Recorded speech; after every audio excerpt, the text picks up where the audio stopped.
No, en la educación de México, jamás. Y aquí rescato dos imágenes que tomé, las saqué de la red, pero primero verifiqué. Una es del sexenio de Peña y otra es del sexenio de Calderón. Estas son nuestras escuelas rurales, olvidadas en los sexenios de Peña y de Calderón, y que tienen al frente a héroes. Y a esos héroes me refiero que son los maestros, que pese a las circunstancias complejas de la institución para la que trabajan, siguen al frente preocupadas y preocupados por la educación y formación académica de nuestras niñas y niños. Bueno, ahora, ¿qué podemos decir? Vamos de adelante hacia atrás. El 2 dice, hoy les indigna que Leticia Ramírez, una verdadera experta en atención ciudadana y que dicho sea de paso, es exactamente lo que hace la educación, sea quien supla a Delfina Gómez. No tiene las credenciales adecuadas, dicen, pero ¿quién de los del PRIAN las tuvo? Y vamos a ver con Peña, con Calderón y con Fox. A ver, primero, los titulares de la SEP de Peña Nieto fueron Otto Granados, abogado, no docente de carrera, repito, abogado.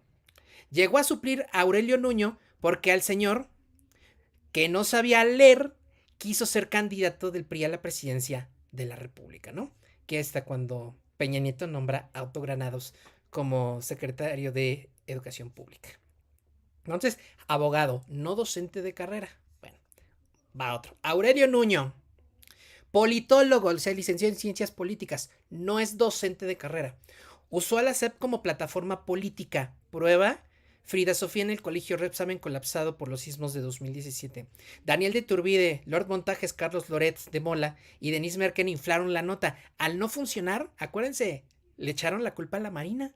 Y aquí pongo las imágenes de Aurelio Nuño, que se mandó a hacer un chalequito como los que traen los de la SEDEN y los de la Marina. Un chalequito que dice SEP, improvisado, pienso yo. Aquí tenemos a Daniel de Iturbide, la reportera de Televisa que estaba en la zona. Aquí tenemos abajo a Loret de Mola y a Denise Merker, diciendo que pues que ellos trabajaron la información que les dieron, que ellos no sabían nada y le echaron la culpa a la Marina. Y pues aquí tenemos a Aurelio Nuño con Peña Nieto pues agradeciendo el empujoncito, ¿no? O sea, como si hubiera sido un gran titular de educación, ¿no? Entonces, Nuño utilizó la SEP como plataforma política para intentar ser presidente. Emilio Choifet Chemor, abogado, ojo, abogado, no docente de carrera. Como todo, bueno, un error de dedo, como todo buen operador del PRI en el Estado de México, ya que fue presidente municipal de Toluca y fue gobernador del Estado de México, liberó el camino para implementar la reforma educativa del Pacto por México que buscaba privatizar sí o sí la educación en México. O sea, viene el Pacto por México, se firma, se implementa la reforma educativa y tienen resistencias. Fue cuando el Bester Gordillo se revela en contra de la reforma educativa y dice, no manches, o sea, ¿cómo? Independientemente de que el Bester también tiene sus que veres, tuvo razón al decirle no a la reforma. Claro, a Elvester la metieron a la cárcel y luego a los de la Coordinadora Nacional de Trabajadores de la Educación, a ellos sí les dieron chance de manifestarse. Lo que querían era librarse del Elvester. Cuando viene este conflicto de los docentes con el gobierno federal por la reforma educativa es cuando sale Emilio Choifet y entra Aurelio Nuño. En aquel entonces. Ahí te va otro. En el sexenio de Calderón se manejó la educación con las patas, literalmente. ¿Qué pasó ahí? Felipe, su último secretario de Educación fue José Ángel Córdoba Villalobos. ¡Ojo! Médico, no docente de carrera, no abogado, no. Nada, médico. ¿Por qué puso un médico Calderón al frente de la SEP? Ah, pues ahí les va. Resultó que José Ángel Córdoba renunció a la Secretaría de Salud para ser candidato del PAN a la gubernatura de Guanajuato, o diputado federal, o senador, o plurinominal, o cualquier hueso que el PAN le quisiera soltar. Ahora, como no le dieron nada, se quedó un tiempo como nini porque ni estudiaba ni trabajaba. ¿Qué hizo Calderón por su cuatacho de la Secretaría de Salud que le ayudó a endeudarse durante la pandemia de influenza H1N1? Pues como premio de consolación para que no se quedara sin chamba, le dio la titularidad de la Secretaría de Educación Pública a un médico, no docente, no abogado, no, Claro, no. ¿qué carajos estaba haciendo un médico como titular de la Sí. Secretaría de Educación Pública? Y A cargo de la educación de nuestro país. ahí te va otro, el último del hilo. Alonso Lujambio, que ya fallecido, Lujambio padeció leucemia. Sí fue la verdad, una situación bastante trágica, pero eso no le exenta de la responsabilidad que tuvo. Alonso Lujambio, politólogo, otro politólogo, no era docente de carrera. A Lujambio, además de haber marginado a las humanidades, a la historia y a la ética de la educación básica, o sea, sobre todo primaria y sobre todo secundaria, a Lujambio le debemos nada más y nada menos, ¿se acuerdan? Los festejos del Bicentenario de la Independencia. Esos festejos que gastaron miles de millones de pesos en... Solo Dios sabe qué tantas cosas. Y pues para muestra una fotografía, nada más hay que ver quiénes eran los cuates del círculo de Alonso Lujambio. Tenemos obviamente al ex usurpador Calderón. Y tenemos a quién? Al señor Enrique Krause Kleinbort. El arquitecto de el arquitecto de Operación Berlín. Bueno, y aquí este es el último del hilo, pero nos faltan dos. Esos dos son Josefina Vázquez Mota, que fue la primera secretaria de Educación de Felipe Calderón. A Josefina Vázquez Mota, pues le debemos que la educación literalmente se estancó, no se hizo absolutamente nada. Y pues ella estaba pues más preocupada por una plataforma política. Incluso hubo conflictos docentes fuertes porque no se supo entender con el Bester Gordillo. Ahora, ¿por qué el Bester Gordillo quería el control que normalmente le daban? Porque recordemos que el Bester Gordillo le dio votos a Felipe Calderón para la elección fraudulenta del 2006. Incluso a Elvester, en una entrevista que le hicieron, le dijeron, oiga, profesora, que a mí me choca de llamarla profesora, le preguntan, oiga, se dice que usted le dio votos a Felipe Calderón y ella dijo, sí, sí, le dimos los votos del magisterio Felipe Calderón. Calderón se acercó con nosotros y nosotros le dijimos que para darle los votos le pedíamos que se atendieran los asuntos del magisterio sindicalizado. ¿Qué pasa? Llegó Josefina, pero Josefina no se supo entender con Elvester. En lugar de construir, se pelearon. Hubo un estancamiento para la implementación de los programas educativos. Y entonces, ¿qué hacen? Pues la tienen que remover del cargo. A Josefina no renunció, más bien a Josefina la corrieron, más bien. Y se fue a dedicarse un tiempo a su fundación, esta fundación que tiene que según para atención de los migrantes en Estados Unidos, Ajá. y que el ¿Qué gobierno de Peña hace? Nieto, el gobierno de Peña Nieto le dio 1,000 millones de pesos y pues no se sabe qué hace, Ajá. nada, ¿Qué? no sabe. ¿De qué? Ay, no. Por eso, ahora que ya Ro nos analizó a los exsecretarios de Educación Pública, Leti Ramírez, que sí ha estado frente al grupo, que sí tiene experiencia Ajá. como funcionaria, o sea, estos Y me señores faltó uno. no tienen poca memoria o como dicen, mira, es Ajá. feo, pero también va del lado de como no es güerita, como no es de ojo verde, como Ujú. es una mujer Exacto. sencilla, No es, humilde. no es del Es feo, ITAM, pero también va por ahí. ¿Cómo? no es del ITAM. No es del ITAM, exactamente, Y me ¿no? faltó uno, ¿eh? El secretario de Educación de Vicente Fox. Vicente Fox tuvo a Reyes Tamés Guerra. Este señor fue secretario de Educación todo el sexenio. No cambió Fox de secretario. Pero el señor no era... salud. Gracias, señor. Pero... Pero Reyes Tamés no era docente de carrera. Reyes Tamés era químico. Qué Ahora, chiflados. qué le debemos al gobierno de Fox? El gobierno de Vicente Fox lo que intentó hacer fue implementar la tecnología en las aulas educativas. O sea, que Ujú. los niños fueran a clases y hubiera por lo menos una computadora con un pizarrón inteligente al servicio del maestro frente a grupo para que tuvieran tecnología de punta y poder acceder a los mejores contenidos educativos. En aquel tiempo empezaban a crecer las redes de internet. Entonces fue cuando se creó el programa llamado Enciclomedia, con esa intención. Para nosotros fue fabuloso. Yo me acuerdo, en ese tiempo, yo estaba estudiando matemáticas en la normal superior para ser profe de mate en secundaria. Bueno, Y un profesor de una materia nos pidió que hiciéramos seguimiento todo el semestre, todo un semestre, de una noticia, de un programa educativo del gobierno, el que nosotros eligiéramos. Y yo elegí hacer un seguimiento de Enciclomedia. Enciclomedia era hermoso en el papel. O sea, era de lo mejor que le podía pasar a México en ese tiempo, en ese momento. Pero en la práctica fue un rotundo fracaso. Fue el pretexto para desviar una cantidad millonaria de recursos públicos. Muchos de los pizarrones inteligentes y de equipos de cómputo que estaban destinados a instituciones educativas terminaron en otras dependencias de gobierno o terminaron en las casas de algunos funcionarios. Y en el caso de los pizarrones electrónicos terminaron rematados para que las otras escuelas pues los compraran. Y eso yo lo sé porque me consta. Yo trabajé en ese tiempo en una escuela secundaria que tenía pizarrones inteligentes. Y yo dije, órale, qué chido, ¿no?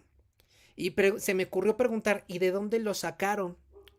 Y me dijo la directora del plantel, me dijo, no, pues los adquirimos en un remate de pizarrones inteligentes que hizo el gobierno federal. Y si no es indiscreción, maestra, pues, ¿cuántos salieron? Me dice, no te voy a decir cuántos, lo que sí te voy a decir es que tenían un 70% de descuento del precio del mercado.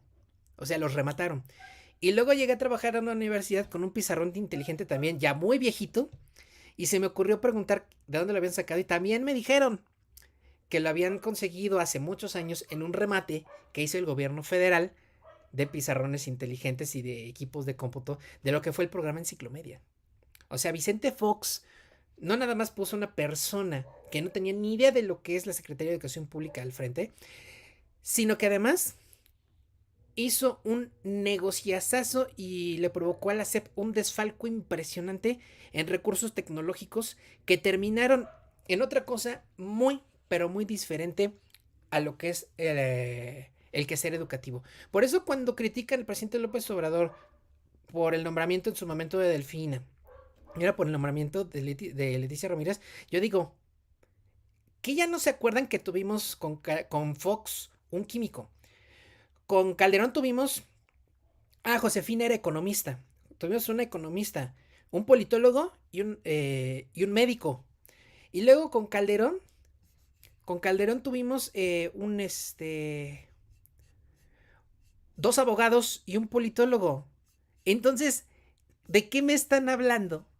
Cuando dicen que, es que Leticia Ramírez no va a dar al ancho. Pues, ¿qué les pasa? Es un insulto.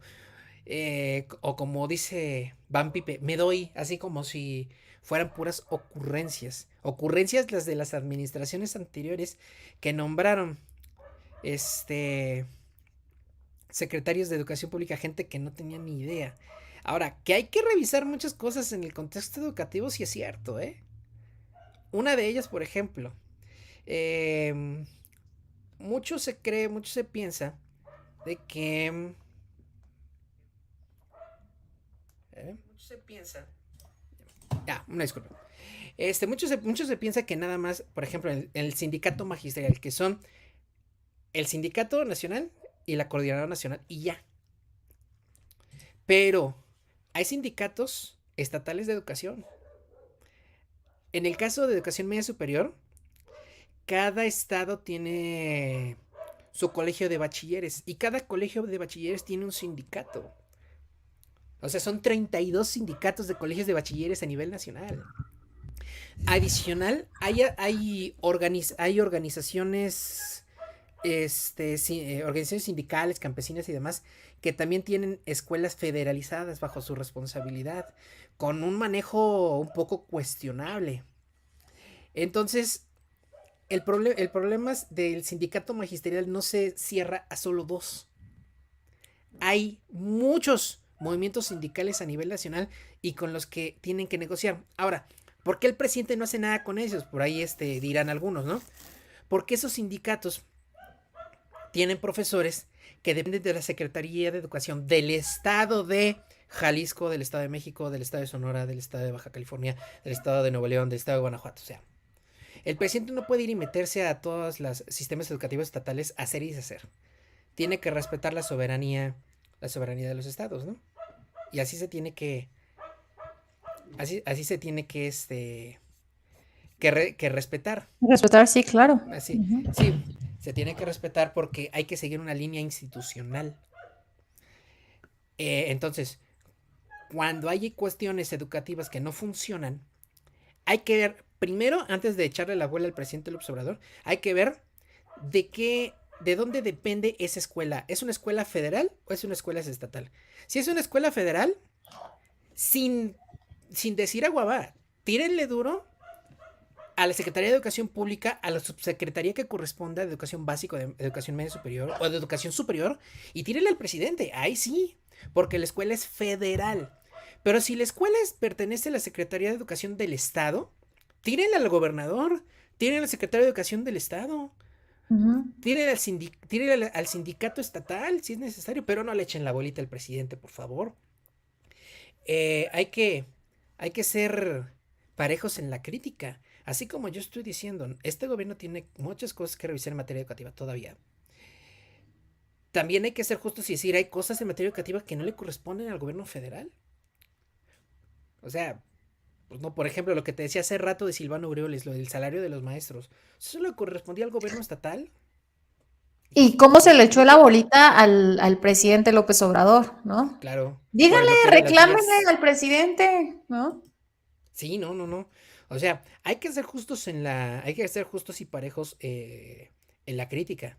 Es más, mira, cuando esta oposición y sus simpatizantes le tiran duro al presidente por el tema, ahorita es el tema educativo, pero el día de mañana si hay un problema con el satélite Morelos que lanzó Carlos Sainz de Gortari hace 30 años, entonces ya esos expertos educativos de hoy se van a volver expertos en astrofísica. Entonces Ujú, así son la oposición y sus simpatizantes. Se vuelven expertos en un montón de cosas, pero en realidad cuando se destapa la cloaca que ellos están construyendo, pues nos damos cuenta de que en primer lugar no son expertos en nada, están haciendo críticas infundadas al presidente y al final de cuentas le están dando la razón al propio presidente al que tanto critican. Por eso muchas veces cuando, por ejemplo, me acuerdo mucho una foto de Abraham que se toma Abraham Mendieta con Marco Cortés y Abraham Mendieta la sube a su cuenta de Twitter y pone en el tweet con Marco Cortés, el mejor activo de la cuarta transformación. Porque muchas veces, muchas de las críticas que ellos hacen, cuando se deshacen, terminan validando lo que está haciendo el gobierno federal en diferentes áreas. ujú. Entonces hay que darle su espacio a Leti Ramírez a que implemente su estrategia de trabajo. Cada secretario de educación trae su estrategia de trabajo, que también eso es algo que hay que criticar. Llega un nuevo gobierno federal y llega un nuevo modelo educativo. A mí me ha tocado ver modelos educativos, me tocó ver constructivismo con Fox, luego me tocó ver una especie de constructivismo con aprendizaje neurocientífico, dime que todas esas cosas. Y luego llegó el aprendizaje por competencias con Peña Nieto y Oye, ahorita Y llegaron con una además, educación déjame humanista. decirle aquí a nuestra querida audiencia que tú eres un docente desde hace muchos años, eres maestro frente a grupo desde hace mucho tiempo, justo te